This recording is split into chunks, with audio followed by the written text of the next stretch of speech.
So வணக்க மக்களே, welcome to my channel Mumbai Tamil vlog. மணி பார்த்தீங்கன்னா காலையில் 5 மணி ஆகுது. நான் கன்னியாகுமரியில் இருக்கக்கூடிய அருவிக்கரை அப்படிங்கிற ஒரு ஊருக்கு கிளம்பியாச்சு. அருவிக்கரையில் என்ன இருக்குன்னு கேட்குறீங்களா? அருவிக்கரையை தெரிஞ்சவங்களுக்கு கண்டிப்பாக தெரியும் நான் எங்கே போகிறேன்ட்டு. தெரியாதவங்க இந்த வீடியோவை முடிகிற வரைக்கும் பாருங்கள், ஓகேவா?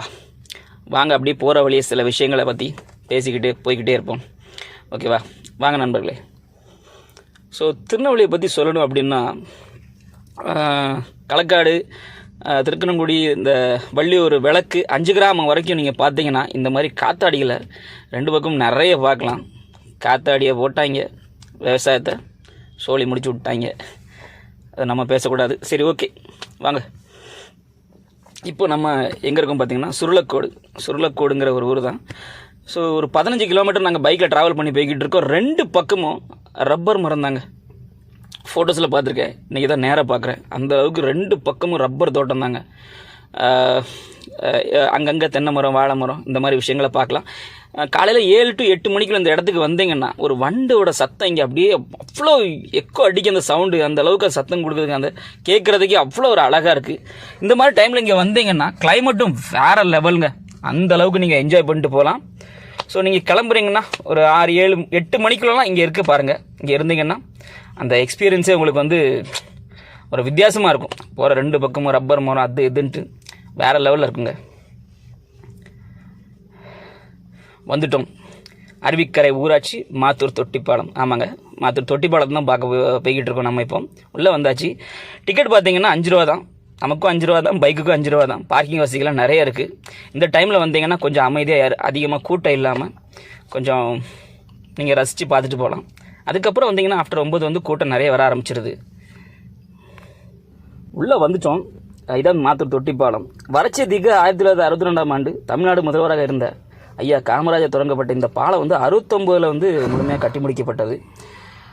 2 மலைகளை இணைக்கும் இந்த பாலம் வந்து மலையின் ஒரு பகுதியிலிருந்து தண்ணீரை விளாங்கோடு மற்றும் கல்குளம் பகுதிகளின் பாசன தேவைக்காக கொண்டு செல்லப்படுகிறது. இந்த பாலத்தோட நீளம் பார்த்தீங்கன்னா 1204 அடியாகவும், உயரம் வந்து 104 அடி உயரமாகவும் இருக்குது. இந்த தொட்டியோட அகலம் பார்த்தீங்கன்னா 7.5 அடியும், உயரம் வந்து 7 அடியாகும். நாங்கள் வந்த நேரம் வந்து தொட்டியில் தண்ணி கிடையாது. ஸோ இந்த இடத்துக்கு நீங்கள் வரணும் அப்படின்னா கன்னியாகுமரியிலேருந்து 47 கிலோமீட்டரும், திருவனந்தபுரத்துலேருந்து 54 கிலோமீட்டரும், திருநெல்வேலியிலேருந்து 106 கிலோமீட்டரு, நாகர்கோயிலேருந்து 27 கிலோமீட்டர் ட்ராவல் பண்ணி நீங்கள் இந்த அழகான இடத்துக்கு வரலாம். வந்தீங்கன்னா 2 பக்கமும் அவ்வளோ அழகாக இருக்குங்க. 2 பக்கம் தென்னை மரம், அது இதுன்னு அப்படியே பார்க்க உங்களுக்கு அந்த ஒரு பார்வையே வேறு மாதிரி இருக்குங்க. அதுவும் இந்த டைமில் வந்தீங்கன்னா நீங்கள் அமைதியாக அந்த இடத்த ரசித்து பார்க்கலாம். அந்தளவுக்கு ஒரு ரம்மியமான இடம், பார்க்கவே அவ்வளோ அழகாக இருக்குது. கீழே ஒரு சின்ன ஆறு வேற ஓடிக்கிட்டு இருக்கு.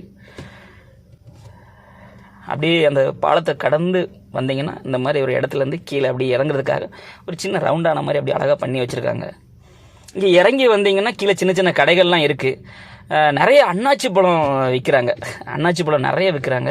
அப்புறம் மற்றபடி இந்த நொங்கு சர்பத்து, அது இது அப்படின்ட்டு சின்ன சின்ன விஷயங்கள்லாம் இங்கே நிறைய கிடைக்கிது உங்களுக்கு. அப்புறம் ஒரு சின்ன சின்ன பசங்களுக்காக ஒரு சின்ன பார்க் வேறு பண்ணி வச்சுருக்காங்க. நான் சொன்னோம் இல்லையா, கீழே ஒரு ஆறு ஓடுதுன்னு, அது இந்த ஆறு தாங்க, பரளி ஆறு.